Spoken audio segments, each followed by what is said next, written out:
وفاقی کابینہ کا خصوصی اجلاس ختم ہو گیا ہے۔ کابینہ اجلاس میں سرکاری ملازمین کی تنخواہوں میں 7% اضافے کی منظوری دے دی گئی ہے۔ مزید جانیں گے ڈان نیوز کے نمائندے امیر حمزہ سے۔ امیر حمزہ بتائیے، سرکاری ملازمین کی تنخواہوں میں 7% اضافہ ہونے جا رہا ہے؟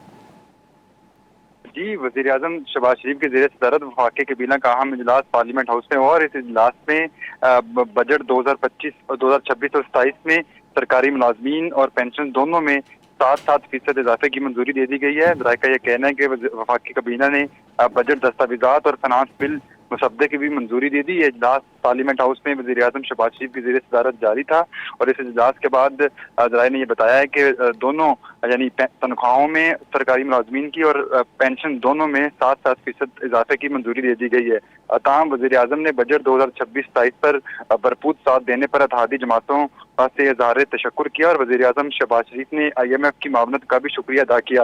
اس اجلاس میں وفاقی وزراء و وفاقی مملکت کا ڈیسک بجا کر وزیر اعظم کی تاکید کی گئی، اور وزیر اعظم شہباز شریف نے پیپلز پارٹی، MQM، استحکام پاکستان، BAP اور کاف لیگ کا اظہار تشکر کیا۔ جی بہت شکریہ امیر حمزہ ان تفصیلات کے لیے۔